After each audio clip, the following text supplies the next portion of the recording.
Shalom, selamat pagi saudara yang kasih, senang bisa berjumpa lagi dalam program Spiritual Life untuk bersama-sama kita merenungkan kebenaran firman Tuhan.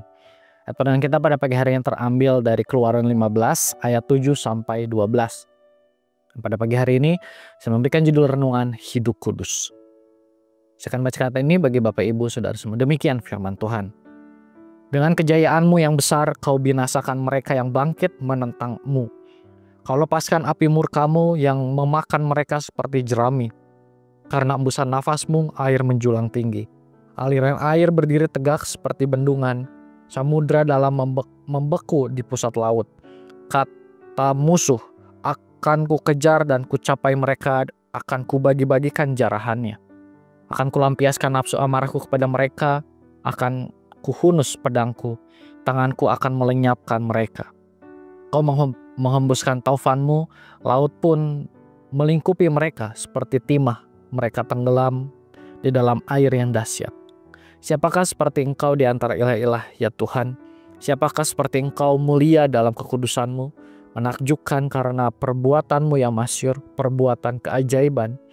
Kau mengulurkan tangan kananmu, bumi pun menelan mereka. Saudara, ayat-ayat yang kita baca barusan merupakan lanjutan dari syair pujian yang Musa lakukan setelah bangsa Israel diselamatkan dari Mesir melalui Laut Teberau.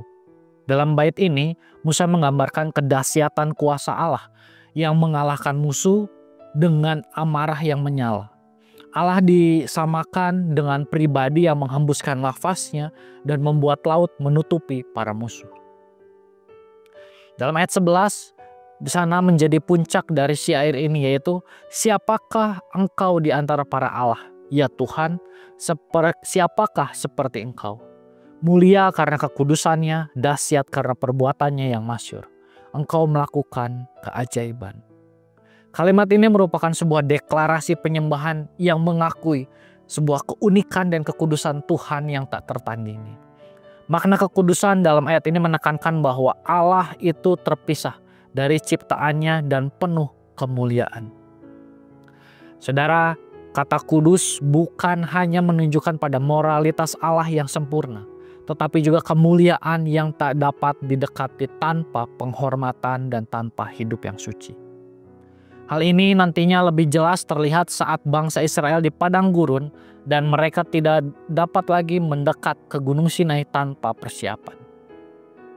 Saat itu, jika mereka mendekati Allah tanpa kekudusan, maka hal itu berbahaya sebab mereka akan mati. Itu dapat kita dalam Keluaran 19. Dan dalam syair ini, Musa menekankan bahwa kekudusan Allah adalah keindahan yang agung, namun juga menggetarkan. Sebab Ia adalah Tuhan yang adil dan murni dalam segala jalannya. Saudara, panggilan untuk hidup kudus adalah respon atas kekudusan Allah itu sendiri. Seperti bangsa Israel yang dipanggil untuk hidup kudus agar dapat mendekati Allah, maka demikian juga kita sebagai orang percaya. Orang percaya harus hidup kudus yang berarti memisahkan diri dari dosa dan menyerahkan hidup sepenuhnya kepada kehendak Allah. Hal ini bukan sekedar hidup yang mentaati aturan, tetapi orang percaya harus mengalami perubahan dari dalam yang dikerjakan oleh Roh Kudus.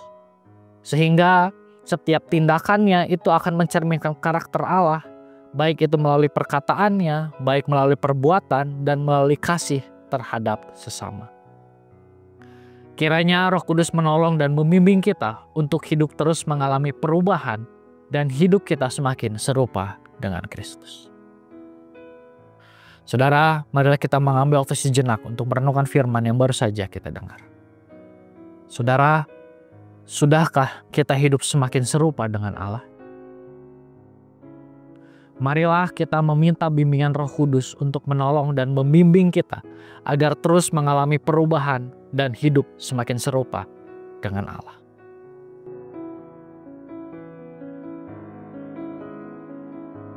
Mari kita akan tutup renungan pada pagi hari ini di dalam doa. Mari kita berdoa.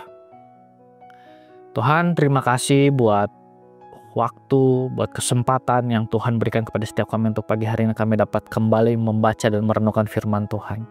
Terima kasih buat pesan firman-Mu melalui ayat bacaan kami hari ini, mengingatkan pada setiap kami untuk kami terus hidup di dalam kebenaran Tuhan, hidup dalam kekudusan Tuhan.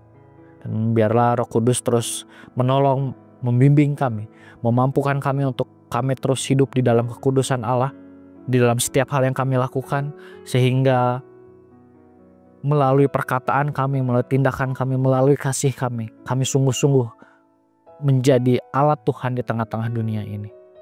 Bila Tuhan, kami juga sebentar akan melakukan aktivitas kami, biarlah Tuhan juga menolong kami, memampukan kami untuk kami menjalani hari ini dengan baik, dan kami dapat melakukan semuanya hanya untuk kemuliaan nama-Mu saja Tuhan. Terima kasih Tuhan, hanya di dalam nama-Mu kami sudah berucap syukur. Haleluya, amin. Demikian renungan kita pada pagi hari ini. Selamat pagi, selamat beraktivitas. Tuhan Yesus memberkati.